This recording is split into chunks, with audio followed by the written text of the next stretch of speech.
Let me introduce you to Dr. Anita G. Matthew.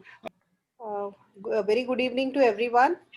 His Excellency the High Commissioner, Dr. Prakash Heda sir, Dr. Shashank Heda sir, and all the organizing members. Thank you so much for having called me here for the talk. I would straight away go on to the topic of discussion.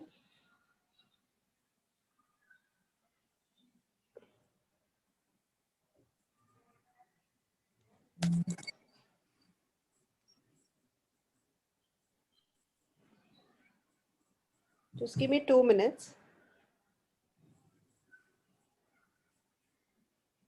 Can somebody help me with the screen share? I think they've disabled me from that as well.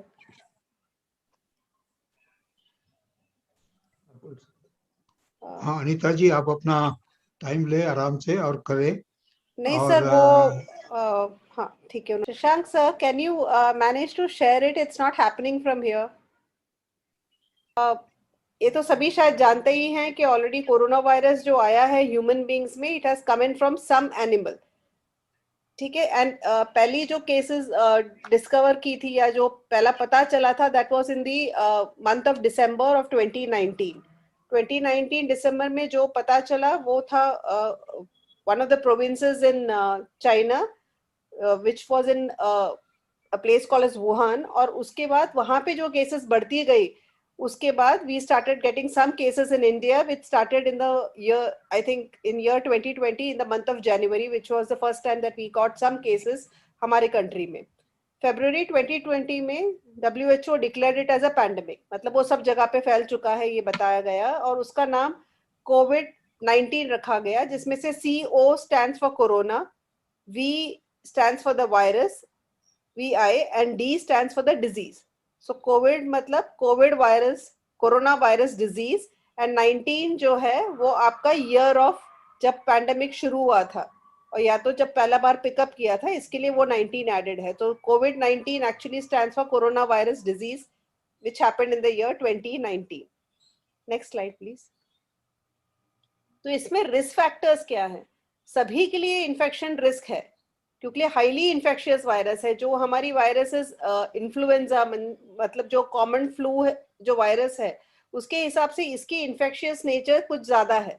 तो इसमें ऐसा क्या है कि ये जो तकलीफ दे सकती है, पहली चीज जो इसमें देखते हैं हम है कि एज बहुत मैटर करता है. आपने भी ये जाना होगा कि बच्चों में जनरली ज्यादा सिग्निफिकेंट प्रॉब्लम्स या डिजीजेस नहीं आती कोविड से, तो बच्चे जनरली सेफ रहते हैं. पर 45 साल की उम्र के बाद कोविड से प्रॉब्लम होने के चांसेस जो हैं वो काफी हद तक बढ़ जाते हैं, जिसके लिए इट्स इम्पॉर्टेंट. इसके लिए हम लोग का जो अभी जो वायरस जो वैक्सीन का मुहिम चल रहा है, उसमें भी हम 45 प्लस कोमॉर्बिडिटी या तो कुछ और प्रॉब्लम्स है 45 इयर्स के बाद, उनको देने के लिए कहते हैं. इसका कारण ये है, मेन मुद्दा ये है कि ये पेशेंट्स जो एक उम्र के ऊपर है, 45 के ऊपर है, इन्हें ज्यादा तीव्रता से इन्फेक्शन होने की चांसेस हैं. आफ्टर द एज ऑफ 60 ये इन्फेक्शन की रिस्क जो है वो काफी हद तक बढ़ जाती है. जब हम बढ़ जाती है कहते हैं, इसका मतलब है कि आपकी सिवियरिटी ऑफ इलनेस, आपकी जो तीव्रता होनी है इलनेस की, वो ज्यादा रहेगी अगर आपका उम्र ज्यादा है. तो पुरुषों में ये इन्फेक्शन का प्रमाण जो है, जिसकी सिवियरिटी जो बोलते हैं, वो ज्यादा पाई जाती है एज कम्पेयर टू वुमेन. वो एक कारण ये रह सकता है कि women up to a particular age, क्योंकि उनकी मेनोपॉज तक, एक पर्टिकुलर एज तक उनकी एक सेफ्टी प्रोफाइल उनकी हार्मोन्स प्रोवाइड करती है. इसके लिए विमेन में जनरली ये इन्फेक्शन मेनोपॉज तक ज्यादा सिवियर फॉर्म में नहीं देखा जाता. Above the age of 60 it is similar to both men and women. Comorbidity जब हम बताते हैं, इसका मतलब है कुछ और बीमारी जिसके वजह से आपकी प्रतिरोधक शक्ति या प्रतिकार शक्ति थोड़ी सी और कम हो जाए. तो इसमें जो बीमारियां हैं उसमें से मेन रहती है जो डायबिटीज हैं, या जिन्हें लिवर या लंग की बीमारी हो, या कोई भी प्रकार का कैंसर हो, या ऐसी कोई बीमारी हो जिसमें आर्थराइटिस, जिसमें आपको कोई ऐसी दवाइयां चल रही है जो आपके लिए आपकी इम्यूनिटी कम करने के लिए हम देते हैं. तो ऐसी बीमारियों में ये डिजीज ज्यादा सिवियर फॉर्म में आता है. स्मोकिंग, क्योंकि ये मेन इसका एरिया ऑफ अफेक्शन लंग है, इसके लिए जो स्मोकर्स हैं, जो पॉपुलेशन ज्यादा हुक्का या बीड़ी या सिगरेट ये इस्तेमाल करते हैं, टोबैको का वापर करते हैं, उनमें इसकी रिस्क फैक्टर ज्यादा पाई गई है। और one of the major risk factors जो हम देखते हैं इन प्रैक्टिस वो है ओबेसिटी। ओबेसिटी मतलब मोटापा। जिस किसी का भी पेट के तरफ का मोटापा ज्यादा रहता है, जिनका पेट ज्यादा रहती है, उनमें ये देखा गया है कि ये इन्फेक्शन का जो सिवियरिटी है, जो रेट ऑफ इन्फेक्शन है, वो काफी ज्यादा है। उसका एक कारण ये रह सकता है कि आपके पेट और छाती के बीच में एक मसल रहता है जिसे हम डायफ्राम कहते हैं। जब आपका पेट के तरफ का मोटापा ज्यादा रहता है, जब आप लेटते हैं, तो आपका लंग जो कैपेसिटी है वो कम हो जाता है। इसके वजह से ये पेशेंट्स में सांस लेने की जो प्रक्रिया है वो भी अफेक्टेड रहती है, मैकेनिकल प्रॉब्लम्स ज्यादा रहते हैं। सो जो ओबीस पेशेंट है वो वेरी लाइकली है कि उनको ऑक्सीजन की requirement over a period of time लगेगी ये पर्टिकुलर डिजीज में। नेक्स्ट। नाउ ये जो वायरस है ये हर एक इंसान से दूसरे इंसान में फैलने का एकमात्र मेजर जो मोड है उसे वो है आपका सांस लेने की योर रेस्पिरेटरी सिस्टम। तो रेस्पिरेटरी सिस्टम में ये कैसे फैल सकता है? बोलने से, खांसने से, छींकने से, और अगर कोई ऐसा एरिया आपने टच करा है जहाँ पे एक पेशेंट का ड्रॉपलेट्स है या वह उसकी थूक कहीं पे गिरी हुई हो या खास के छींक के जो उसका सेक्रेशंस हो, उसको हाथ लगा के अगर आपके मुंह के तरफ आपने वो हाथ रखा या उससे आप अपना नाक पहुंचे, फेस को अगर भूल चूक से हाथ रखा, तो आपको वो इन्फेक्शन फैल सकता है। So cough, sneeze, talking to an other person, then the virus can be transmitted from one person to another through the airway. Airway matlab nose, mouth. These are the two airways that we are looking at. तो one of the reason जब हम बोलते हैं कि mask आप लगाइए और mask नाक के ऊपर रखाइए, इसका मतलब यही है कि जब आप बात करते हैं तो भी आप मास्क नीचे की तरफ ना खींचे, क्योंकि इससे हम जनरली आप देखते हैं कि हम तो रोज देखते हैं कि ओपीडी में पेशेंट आता है तो जैसे ही हम पूछते हैं आपको क्या तकलीफ है, पहला मास्क नीचे निकाल के बोलने की कोशिश करते हैं। That is one way that you are going to transmit the infection to another. तो अगर सपोज एक फैमिली मेंबर एक गैदरिंग में मिल रहे हैं, तो वो गैदरिंग में सभी जब हम बोलते हैं मास्क रखो, तो कंटिन्यूस मास्क रखना जरूरी है। Even when you are eating food, it is important कि आप एक स्पेस बना के फिर बैठ के खाएं, सो दैट इनएडवर्टेंटली जो आप खाते हैं, छींकते हैं, बोलते हैं, उससे कम से कम इन्फेक्शन एक इंसान से दूसरे में ना फैले। अगर एक प्रैक्टिकल चीज बोलूं, अगर हॉस्पिटल में अभी जाती हूँ और मैं अगर खाना खाने के लिए बैठी हूँ, तो मेरी अगर कलीग मेरे पास में बैठी है तो I eat my food only after my colleague has stopped eating hers. उन्होंने अपना खाना खत्म किया तब तक के लिए मेरा मास्क ऑन रहेगा जब तक उनका खाना खत्म नहीं होता। Once she has stopped eating her food, that time she puts her mask in and then I start eating. ये क्यों करते हैं? ताकि हमें एक दूसरे से इन्फेक्शन की चांसेस जो है, जो इनएडवर्टेंटली हम लेके आ सकते हैं, वो कम हो जाए। So these are simple things, but these are what is going to prevent us from landing up with an infection. Especially ये हमारा घर का बबल जब नहीं है तो when we say one bubble, that means मेरा बबल क्या रहेगा? मेरी इमीडिएट फैमिली, मेरे माता पिता, मेरे हस्बैंड, मेरे बच्चे, ये मेरा बबल है, मैं इनके साथ रहती हूँ। Anyone out of this context, ये जो नंबर्स हैं, इसके अगर हम विपरीत अगर किसी और को देख रहे हैं, जैसे मेरे नेबर है, वो इमीडिएट नेबर है, वो घर पे आए तभी भी मैं मास्क लगाऊंगी। So that's the only way I will prevent infection within my family circle, and that's extremely important. So for once I always tell my patient कि आप थोड़ा सा सेल्फ सेंटर्ड हो जाइए, आप पहला अपना और अपने फैमिली को ध्यान रखिए, so that at least आप खुद को सेफ रखते हैं, और आप खुद को सेफ रखोगे तो दूसरों को भी सेफ रखोगे। ये बहुत जरूरी है चेन ऑफ ट्रांसमिशन इन्फेक्शन का ब्रेक करने के लिए। ये जब तक आप नहीं करेंगे ये फैलता जाएगा इन्फेक्शन। उसमें कोई मतलब नहीं है कि हम हॉस्पिटल भरते जाएं, जब हम ये चीज थोड़े बहुत ध्यान रखने से उसे रोक सकते हैं। तो virus can be pass easily between people living close together. तो अगर एक फैमिली मेंबर को इन्फेक्शन आता है तो generally there is a good 70% chance के बाकी लोग भी इन्फेक्ट हो जाएंगे। And it is also seen के जहाँ पे गैदरिंग है, जहाँ पे पीपल बहुत क्लोजली खड़े रहते हैं, when we shake hands, when we hug, when we share food, और इवन गाना गाते टाइम में, क्योंकि आप जोर जोर से ब्रेथ लेते हैं उस टाइम पे, तभी ये इन्फेक्शन एक से दूसरे में फैलने की चांस बहुत ज्यादा रहती है। तो जब people come and tell me कि मैंने मास्क बराबर पहना था और मैंने कुछ भी गलत नहीं किया था, तो इम्पॉसिबल है कि इन्फेक्शन आपको हुआ हो। कहीं ना कहीं कुछ फॉल्ट हुआ है तभी आपका इन्फेक्शन आया है। It's a very unforgiving virus. अगर आपने बराबर से वो जो सोशल डिस्टेंसिंग बोलते हैं, मास्किंग बोलते हैं, ये नहीं अगर आपने किया है तो आपको इन्फेक्शन होने का चांसेस बहुत ज्यादा है। जैसा मैंने पहले कहा था, अगर आपने कोई सरफेस टच किया जहां पे वायरस है और अगर आप मुंह की तरफ वो हाथ लेके जाते हैं विदाउट अ मास्क, अगर मुंह की तरफ जाता है हाथ, तो इन्फेक्शन के चांसेस वैसे भी फैल जाती है। एंड काफी लोगों को ये बात पता ही नहीं है कि उनको इन्फेक्शन है, जिसमें हम एसिम्टोमेटिक कैरियर्स कहते हैं। इसके बावजूद वो these are the patients or people rather who keep on transmitting the virus from one person to another. So that's extremely important because asymptomatic people जो है वो सोचते हैं कि उन्हें कोई तकलीफ नहीं है, बट आप उससे फैला सकते हो। उसका मैं परसेंटेजेस भी बताती हूँ बाद में। asymptomatic carriage एक्चुअली काफी ज्यादा हद तक है। नेक्स्ट,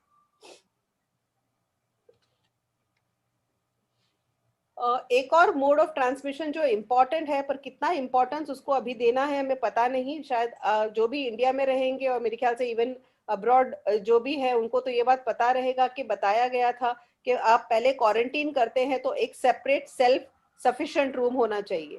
मतलब आपका खुद का कमरा और खुद की बाथरूम होनी चाहिए। ये बताने का कारण ये है कि ये वायरस जो है ये गट की तरफ से, मतलब आपके पेट के जरिए मोशंस में पास होता है। तो अगर आपकी सैनिटेशन बराबर नहीं है, आपके सैनिटरी मेथड्स बराबर नहीं है, तो इट्स अ गुड पॉसिबिलिटी कि virus can get transmitted from one person to another through the faeco oral route, which is from your faeces. आपके मोशंस में से ये वायरस जा सकता है। इसके लिए having a separate self contained bathroom was essential. अगर ये पॉसिबिलिटी लोगों में नहीं है अभी इंडिया में, it's not probably, it's going to be a luxury to have a 4 BHK और a 5 BHK for a family of 4। अगर इस तरह से आप नहीं कर सकते हैं तो सिंपल चीजें, जैसे कि आपके पास अगर फिनॉल है तो वो आप यूज करिए। आप मोशन पास करने के बाद क्लीन द कमोड सीट, ये सिंपल चीजें करें तो भी इन्फेक्शन की मात्रा कम हो जाती है। बट ये जानना जरूरी है कि feco oral route is one of the ways of transmitting. So even रास्ते का फूड जो हम खाते हैं, that can be one of the sources of infection for us. ये भी हम बताते हैं अपने पेशेंट को कि हो सकता है कि आपसे आपके जो पेट्स हैं घर में, आपकी बिल्ली, आपके डॉग, इन सबको भी आपसे शायद वायरल इन्फेक्शन जा सकता है। ये कितना कॉमन है ये शायद हमें अभी तक पता नहीं, बट कोरोना वायरस एनिमल्स में भी होता है। But fortunately majority of them don't get really affected very badly, इसलिए शायद वो हमारे लिए सेफ है। मेजॉरिटी ऑफ पेशेंट्स जो सिम्टोमेटिक हैं, जिन्हें कुछ ना कुछ सिम्टम्स हैं, उसमें से एटलीस्ट 70% को थोड़ा बहुत तो फीवर रहता है। तो fever is one of the major findings that you tend to see. They have written here 43%, but in practice we have landed up seeing patients of almost to the tune of 70% having fever. Cough is to the tune of 50%, मतलब एक 50% लोगों को कॉफ रहेगा। मायल्जिया मतलब body ache, headache, सांस लेने की दिक्कत, सो थ्रोट मतलब गले का दर्द, डायरिया सीन इन 19%। सो काफी पेशेंट्स आके बताते हैं कि उनको लूज मोशंस है। उल्टी और वॉमिटिंग का sensation is seen in about 12%। Loss of smell and taste, खाने का टेस्ट चला जाना, स्मेल नहीं पता चलना, विथ एब्डोमिनल पेन, पेट में दर्द, नाक बहना, these are seen in about 10%। Loss of taste, loss of smell, ये जनरली माइल्ड डिजीज में देखते हैं and we are seeing it in younger population. तो लेस देन 35 में ये वाला पॉसिबिलिटी जनरली ज्यादा पाया जाता है। फीवर, कॉफ मेजॉरिटी पेशेंट्स में रहता ही है। बॉडी एक, हेडेक, मायल्जिया, ये काफी पेशेंट्स आपको बताते हैं कि उनको लिस्टलेसनेस, थकान, कुछ करने की इच्छा ना होना, पड़े रहना, ये ज्यादा ठीक लगता है करके बताते हैं। These are all the same similar symptoms that you tend to see. Sore throat जो है तो एक भी 20% में दिखता ही है। और next sir ji, the next slide. या सो जब हम असिम्टोमेटिक मतलब जिन्हें कुछ ज्यादा सिम्टम्स नहीं है, ये हम एक 33% पॉपुलेशन में देखते हैं, which is a substantial number. मतलब 100 में से 30 patients of Covid, 33 rather patients of Covid will not have any symptoms. तो ये कहना कि मुझे सिम्टम्स नहीं है इसलिए मुझे कोविड नहीं हो सकता, ये गलत है। तो अगर एक फैमिली में 10 लोग हैं, उसमें से 2 को सिम्टम्स है, तभी भी बाकी 8 लोग को भी अपना चेक कर लेना जरूरी है आरटीपीसीआर करके कि उन्हें कोविड है या नहीं, because they are known to be asymptomatic carriers. और ये लोग भी जो घर में है वो भी घर से बाहर ना निकले ताकि वो दूसरों को ये इन्फेक्शन ना फैलाए। जब हम सिम्टोमेटिक बोलते हैं, मतलब जो मैंने आपको पहले जो सिम्टम्स बताया, वो सभी सिम्टम्स में से सभी सिम्टम्स हर इंसान को होना जरूरी नहीं है, उनमें से कुछ एकाध रह सकता है। तो जो माइल्ड है वो जनरली, जैसा मैंने पहले कहा आपको, loss of taste, loss of smell, थोड़ा बहुत नाक वगैरह बंद रहना, गले में थोड़ा बहुत sore throat, body ache, headache, these are seen in mild symptoms. Moderate symptoms में ये सभी सिम्टम्स जो मैंने बताया वो रह सकता है, उसकी सिर्फ तीव्रता थोड़ी सी ज्यादा रहती है। सिवियर और क्रिटिकल में आपका फर्क ये रहता है कि सिवियर सिम्टम्स में आपके ऑक्सीजन लेवल्स कम हो जाती हैं। जब हम कम ऑक्सीजन लेवल्स इंडिया में देखते हैं, मतलब 95 के नीचे अगर है, तो वो टाइम पे हम एडमिट करना ठीक समझते हैं। In the west they wait till the oxygen levels go down to less than 91। तो अगर आप यूके यूएस गाइडलाइंस देखेंगे तो वो 90% ऑक्सीजन लेवल्स अगर आ जाता है सैचुरेशन आपका, तब आपको एडमिट करते हैं। हम यहाँ पे इंडिया में प्रोएक्टिवली 95 के नीचे आता है तो एडमिट करते हैं। क्रिटिकल इलनेस जो हम कहते हैं वो उसके लिए है जिनको कुछ ना कुछ इन्वेजिव वेंटिलेशन लगे। जो हम यूज करते हैं नॉर्मल पहली सेट ऑफ ऑक्सीजन जो पेशेंट्स में यूज करते हैं वो मास्क के जरिए रहता है, नाक में ऑक्सीजन की ट्यूब लगाना या फेस मास्क लगाना। क्रिटिकल इलनेस पेशेंट्स में हम दूसरे 2-3 टाइप के मशीन्स हैं जो यूज करते हैं to support their lung till they recover completely. Next.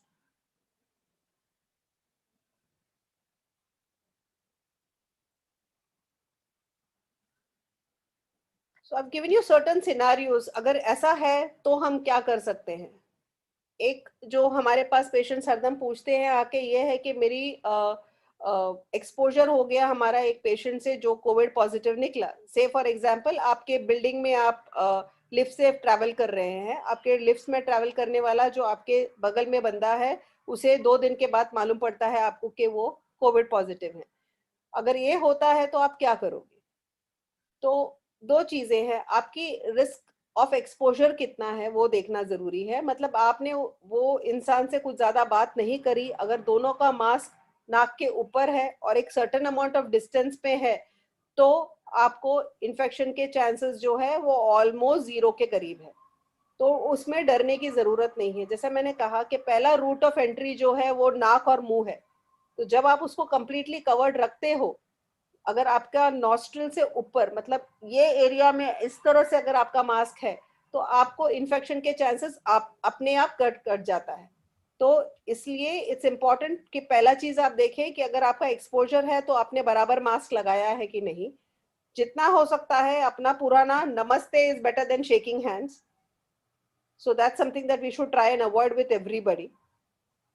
The third is what is your duration of exposure। जितना हो सकता है, जैसा मैंने बताया, आपके घर के बबल के अलावा जितना आप हो सकता है बाहर के लोगों से संपर्क कम रखें तो आपका एक्सपोजर कम रहेगा। अगर इनएडवर्टेंटली आपने मास्क नहीं बराबर पहना है, आपका आपने उस इंसान को हैंडशेक दिया है या आप उनके साथ बैठ के खाना खाए हैं, इस तरह से एक्सपोजर है, तो आप क्वारंटीन में जाएं। अगले 7 दिन तक क्वारंटीन में रहेंगे। आप चेक करेंगे कि आपको कोई सिम्टम है या नहीं है। 7 दिन के बाद अगर कुछ भी सिम्टम नहीं है तभी भी आप अपना एक आरटीपीसीआर करेंगे, और आपका पीसीआर नेगेटिव आया तो ही आप घर से बाहर निकले। This is something which is important. अगर आपको पता चल गया कि आपको कोविड है, किसी वजह से कोई भी कारणवश कोविड आ गया है और आप पिकअप हो गए हैं, तो पहला चीज क्या करेंगे। पहला चीज है कि पैनिक नहीं करिए। कोविड आउट ऑफ 100 पेशेंट्स में 98% के लिए आप उसमें से बाहर निकल जाओगे। There's about 2% per 100 who will have a severe disease, और शायद जो ना निकल पाए ये बीमारी से।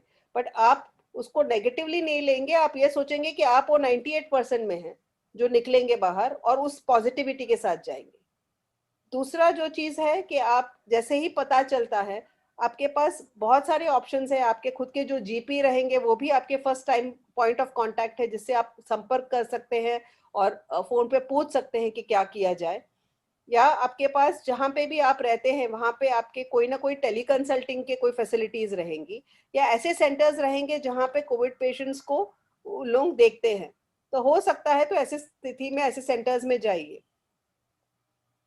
अगर हम बताते हैं कि जैसे हम जो टेली कंसल्टिंग करते हैं उसमें हम जनरली बताते हैं कि 1 2 3 ये दिन में आपको ये टेस्ट करनी है, ये सीटी स्कैन या एक्सरे ये टाइम पे करना है, ये दवाइयाँ खानी है, और आपके ऑक्सीजन लेवल्स मॉनिटर करनी है। ऑक्सीजन लेवल्स आपको दिन भर करते रहने की जरूरत नहीं है, जो काफी लोग करते रहते हैं विच इज अननेसेसरी, वो पैनिक मोड में चले जाते हैं। आपको दिन में 2 या 3 बार ऑक्सीजन लेवल्स मॉनिटर करने हैं। एक, आप जब रेस्ट कर रहे हो, आराम कर रहे हो, और दूसरा, आप जब 6 मिनट चलने के बाद, चलने के लिए भी बहुत तेजी से चलना है ऐसा नहीं है, आराम से अपने अपने जहाँ पे क्वारंटीन में है वो रूम में आराम आराम से 6 मिनट तक चलना है, और ऑक्सीजन लेवल्स देखनी है कितना है। अगर आपका ऑक्सीजन लेवल्स 95 से नीचे गिर रहा है तो it is important that you immediately go to the hospital, वरना हर पॉजिटिव पेशेंट को हॉस्पिटलाइजेशन की जरूरत नहीं है। Majority of patients fit into mild to moderate disease, severe disease में सब नहीं जाते। जैसे मैंने आपको रिस्क फैक्टर्स बताया उसके हिसाब से कोई कोई जा सकता है, बट वो भी 100 में से 10% को सिवियर डिजीज रहेगा, उसमें से भी सिर्फ 2% है जो शायद उसमें से बाहर नहीं निकल पाए। मेजॉरिटी निकल जाते हैं। तो अगर कोविड है तो भी आप उसमें से निकल जाएंगे, ये चीज सोच के आपको आगे जाना है। और अगर आपको नहीं है और फैमिली मेंबर्स आपके पॉजिटिव कोई पिकअप हुआ है, तो पहली चीज है कि quarantine is a strict quarantine. अगर आपके पास जगह है क्वारंटीन के लिए तो वो इंसान जो पॉजिटिव है वो कंप्लीटली क्वारंटीन रहेगा अपने कमरे में, और it has to be a self contained room, मतलब उसमें आपका टॉयलेट बाथरूम सब कुछ उसी रूम में रहना चाहिए ताकि 10 बार अंदर बाहर ना करे।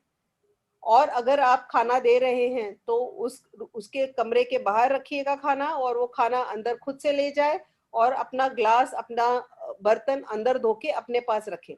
जब आप उनको वापस खाना परोसते हो तो उस टाइम पे वो सिर्फ अपना प्लेट बाहर एक टेबल पे रख ले, so that you can place the food there. जब भी वो किसी के संपर्क में आए तो जो इंसान को कोविड हुआ है और जो इंसान को कोविड नहीं है बट इज टेकिंग केयर, उन्होंने मास्क रखना जरूरी है। ये सिंपल चीजें प्रिकॉशंस करने, सब चीजें। अनीता, आप, हेलो। हाँ जी, आप कहिए, फिर मुझे कुछ आपको पूछना है इस बारे में, हाँ आप कहिए, पूरा कंप्लीट कीजिए। हाँ, so we generally do not ask you all to sanitize the entire household. Once your जब आपका वो पीरियड खत्म हो जाता है तो उस टाइम पे आप अपना हाउस होल्ड सैनिटाइज कर सकते हैं। In terms of उनके clothing, they let them put that clothing in a bucket of water which is of warm water, and you can put some उसके अंदर सिंपल सा डेटॉल ऐसा कुछ यूज कर सकते हैं। उसके अलावा उसको नॉर्मली अकेले से you can use it in the washing machine.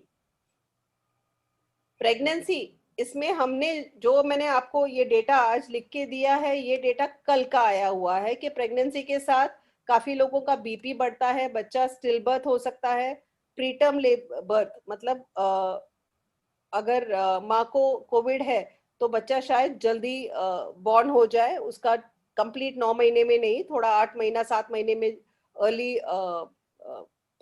Delivery हो सकती है। ये चीजें कल के एक आर्टिकल में हमने पढ़ा था, कैनेडियन मेडिकल एसोसिएशन जर्नल में ये पब्लिश किया गया है।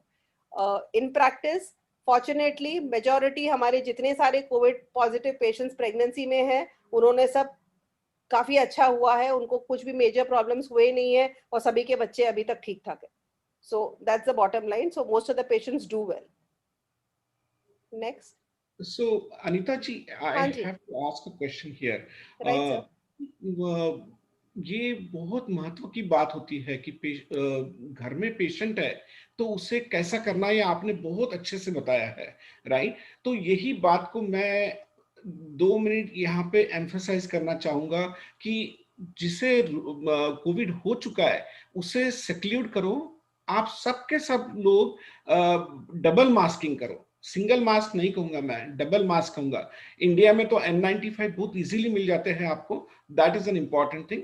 और मैं काफी घरों में मैंने ये देखा, चेन्नई में मैंने देखा, कि बॉम्बे में देखा मैंने, सेंट्रलाइज्ड एयर कंडीशनिंग होती है। ये सेंट्रलाइज्ड एयर कंडीशनिंग जहां जहां है, जैसे अमेरिका में सेंट्रलाइज्ड एयर कंडीशनिंग ये बहुत प्रचलित है। तो जहां पे सेंट्रलाइज्ड एयर कंडीशनिंग है, तो आप ये जरूर समझिए कि वायरस को सेंट्रलाइज्ड एयर कंडीशनिंग से गोल घूम के वापस सबको मिलने वाला है। तो उसको डक्ट्स को बंद करना बहुत इंपॉर्टेंट है। तो ये सब चीजें मेरे ख्याल से आप सब लोगों को जानना बहुत जरूरी है। तो मैं तो काफी बार लोगों से ये कहता हूँ, इवन अमेरिका में कहता हूँ मैं, कि आप अपनी अलग रूम में चले जाइए, डक्ट बंद कर दीजिए, खिड़की खोल दीजिए। तो ये बहुत ही उचित काम है। तो ये that is one important thing which I want to share. The other thing is कि जैसे अनीता जी ने कहा पहले, तो डॉक्टर अनीता जी ने जो आपको पहले बात कही कि ये आपके स्टूल्स यानी पॉटी के जरिए भी ये वायरस जाता है, तो ये ध्यान में रखिए कि ऊपर के फ्लोर में भी रहा तो नीचे के फ्लोर पे आ सकते हैं, नीचे के फ्लोर में भी किसी को कोविड रहा तो डक्ट्स के थ्रू यानी ये पॉटी के जो पाइप्स है उसके जरिए ऊपर के फ्लोर को भी हो सकता है। तो ऐसे नहीं सोचिए कि ऊपर वाले को है तो नीचे वाले को ही होगा, नीचे वाले को है तो भी ऊपर वाले को हो सकता है। तो उसके लिए भी अनीता जी ने बहुत अच्छी बात बताई आपको कि डेटॉल डालिए, कोई फिनॉल डालिए, ये सब चीजें, ये बहुत इंपॉर्टेंट चीजें है। इसे यानी ये चीजों को गौर करना चाहिए। लोगों को लगता मैंने मास्क लगा दिया मेरा काम हो गया, नहीं, वैसे से काम होने वाला नहीं है। आपको डबल मास्किंग करने की है, डक्ट सिस्टम बंद करने की है, और पॉटी, ये तीनों चीजें बहुत इंपॉर्टेंट है। अपार्ट फ्रॉम सिग्रीगेटिंग है ना, एक कमरे में उन्हें अलग से रख दिया, राइट। तो ये चीजें बहुत इंपॉर्टेंट है। तो आई थॉट कि I should take a little stop here and emphasize on this fact. क्या कहती हो आप अनीता जी? Agreed, sir. Only thing is when you put in the जो आप कमोड में जो डालते हैं वो it shouldn't be Dettol, it should be either a phenyl or a quaternarium ammonium compound. अभी वो तो मिलने से रहा घर पे, तो आपका जो लाइजॉल है या फिनॉल है that is good enough to clean Right. it, and all that you need to do is use wipes. That's something that should be done any which ways for using for cleaning the commode seat. Indian toilets here are the best if you Right. can have that, because Absolutely. उसमें कम से कम no touch technique रहता है, तो उस हिसाब से अगर आप देखेंगे तो Indian toilets actually are more beneficial in this particular scenario. Right, absolutely. हाँ जी, ये आपकी आखिरी स्लाइड है। नहीं, उससे पहले काफी पिक्चर्स भी है आपके साथ में। Please continue. हाँ, सो रिकवरी और क्वारंटीन पीरियड पे फिर दूसरा एक क्वेश्चन आता है कि हमें अभी रिकवर हो चुके हैं, कोविड नेगेटिव आ गया है, तो हमें क्वारंटीन कितना दिन करना है। क्वारंटीन पीरियड हम 14 डेज का कहते हैं। उसका कारण ये है कि आपका वायरस जो है 10-11 दिन में खत्म हो जाता है, बट वायरस ये नहीं बोलेगा कि 11 दिन हो गया अभी मैं चला जाऊंगा, इस तरह से नहीं रहता। तो आपको एक कम से कम एक बफर चाहिए, तो हम वो बफर जो यूज करते हैं वो 14 डेज के हिसाब से बोलते हैं। सो 14 days of quarantine is a must for everyone who has Covid and for every family member, because आपका जो इंक्यूबेशन पीरियड है, अगर मैं आपके संपर्क में आई हूं और मुझे कोविड था, तो मुझसे आपका जब लास्ट कांटेक्ट हुआ है उससे आप पकड़ लो कि अगले 14 दिन तक आपको भी इन्फेक्शन का चांस रहेगा। आपने एक स्वैब नेगेटिव करा तो इसका मतलब ये नहीं है कि आपको कोविड नहीं हुआ है, आपको कभी भी इस पीरियड में, ये 14 दिन के पीरियड में कोविड हो सकता है। सो इट्स इम्पॉर्टेंट कि क्वारंटीन जो आप पकड़ते हैं वो 14 दिन पूरा करें। हम जनरली मेडिकल जो वर्कर्स हैं, हम जनरली 17 डेज क्वारंटीन रखते हैं। बाकी एक चीज जो हमें घड़ी घड़ी पूछते हैं कि हम स्वैब कब रिपीट करें। कभी कभार आप जो रिपीट स्वैब करते हो वो पॉजिटिव आता रहता है, किसी किसी का 3 महीने तक आता है। वो वायरस मरने के बाद उसके थोड़े बहुत अंश छोड़ जाता है, जो हम पिकअप करते हैं by a technique which is called as PCR, which is extremely sensitive test. तो इसका आपका पॉजिटिव वापस आना after getting covid is not considered as a major problem. आप इन्फेक्शियस नहीं हो तो इसलिए बीच बीच में कोविड के टेस्ट करते रहने का कोई अर्थ नहीं है। इनफैक्ट गवर्नमेंट ऑफ इंडिया के गाइडलाइंस के हिसाब से हम वापस रिपीट टेस्ट करते भी नहीं है। रिकवरी पीरियड जो है ये हर इंसान के लिए अलग अलग रहता है। जिन्हें सीवियर कोविड है उन्हें ज्यादा टाइम लगेगा बाहर निकलने के लिए। इवन माइल्ड कोविड पेशेंट्स जो हैं वो भी थोड़ा टाइम लगाते हैं इसमें से बाहर निकलने को। तो हर इंसान का अलग अलग पीरियड रहता है। Generally it takes anywhere between 3 weeks to 6 months for people to recover completely, depending upon the severity of their illness. Majority of them इतने डरे रहते हैं कि उनको और कुछ ना हो साइकोलॉजिकल प्रॉब्लम रहता है, वो डरे रहते हैं, ये सोचते रहते हैं कि सब कुछ जिसको भी हाथ लगाएंगे या जिससे भी कुछ करेंगे उससे हमें कोविड हो जाता है। तो इसके वजह से हमको काफी लोगों को काउंसलिंग भी देना पड़ता है कि ये कोई मेजर प्रॉब्लम नहीं है, आप निकल गए हो इसमें से, अभी इसके बारे में सोचते नहीं रहिए। दूसरे जो लॉट है उनमें काफी टायर्डनेस रहता है, बहुत ज्यादा थकान महसूस करते हैं, उन्हें डे टू डे एक्टिविटीज करने में प्रॉब्लम होती है, छाती की धड़कन या तो सीने में धड़कन तेज हो गई है ऐसा लगता है। ये सब डीकंडीशनिंग की वजह से है। Over a period of time majority patients come out of it without a problem. जो मेजर प्रॉब्लम जिसको हम देखते हैं वो है वो पेशेंट्स जिन्हें ऑक्सीजन की जरूरत पड़ती है। ऐसे काफी पेशेंट्स हमारे घर पे जाते हैं जो ऑक्सीजन लेके जाते हैं और ऑक्सीजन की सिलेंडर उन्हें घर पे भी रखनी पड़ती है। उसमें से भी majority of them come out of it with in a period of another 3 to 6 weeks। तो अगर आप टोटल जिनके बैड लंग्स है उनका भी देखते हैं तो 90% of those patients also come out of it fine।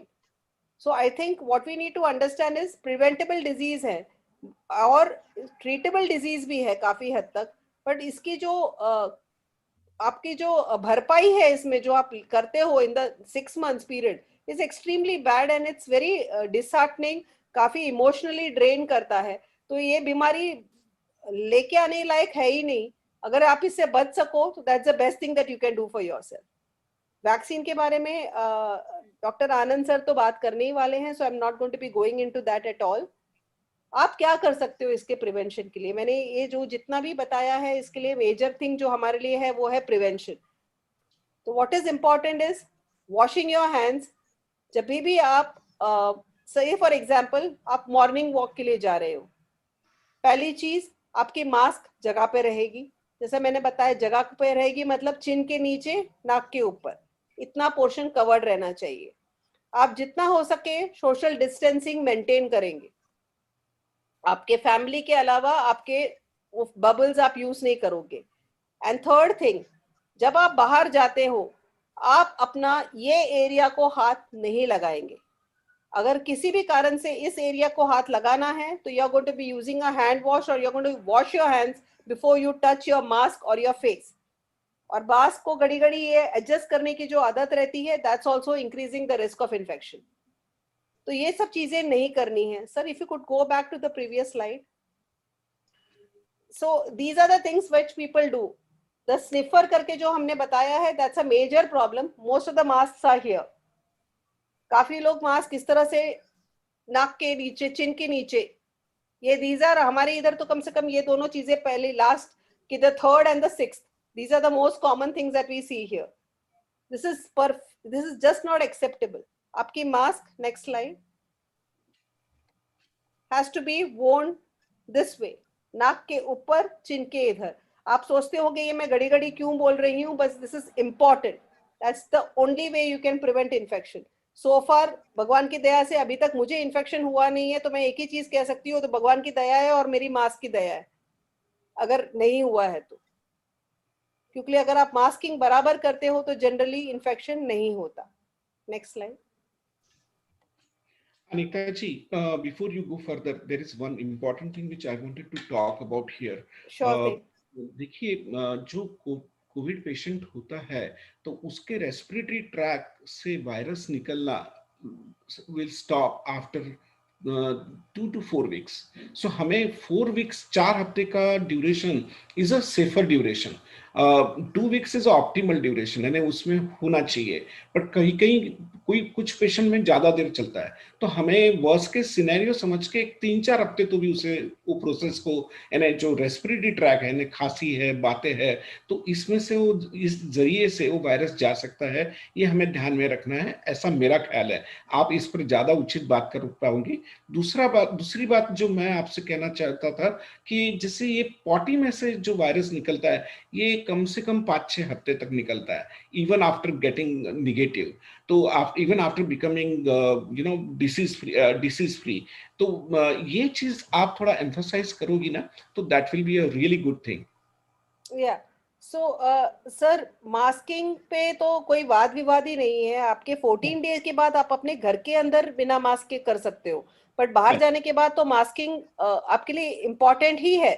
उसके लिए आप कुछ भी करो, आप बिना मास्क के बाहर नहीं जाएंगे भले आप नेगेटिव हो। हाँ जी, हाँ जी, और एक बार आपको हो के गया तो काफी लोगों को ऐसा लगता है कि अभी मास्क लगाने की जरूरत नहीं है। हाँ जी, वो भी right, सही नहीं है, वो करना ही है। इन बिल्कुल, टर्म्स ऑफ गट, आप जैसा मैंने पहले बताया, काफी लोगों को लूज मोशन ये मेजर सिम्टम रहता है। तो क्योंकि ये वायरसेस हैं, वायरसेस सिर्फ एक सिस्टम को अफेक्ट नहीं करती, वो मल्टी सिस्टमिक हैं। तो जनरली लंग, गट मतलब पेट, आपका हार्ट, आपका ब्रेन, ये सब चीजों को अफेक्ट करते हुए देखा गया है। तो हम जनरली ये भी कहते हैं कि मोशंस आपका थोड़ा बहुत लूज रहेगा। आप कम से कम 4 से 6 हफ्ता अलग वाला बाथरूम यूज करोगे, अगर आपके पास सहूलियत है तो वैसा यूज करिए करके बताया जाता है। All patients we tell them to do that.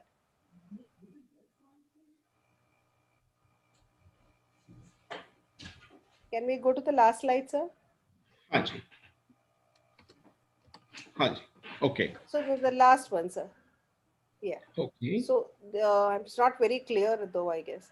Yeah. So या these, yeah, have so some these challenges are the here, but motions of hand wash.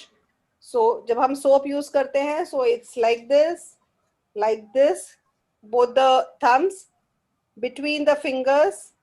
You can do it in this way, between the web spaces and आपका कलाई की तरफ।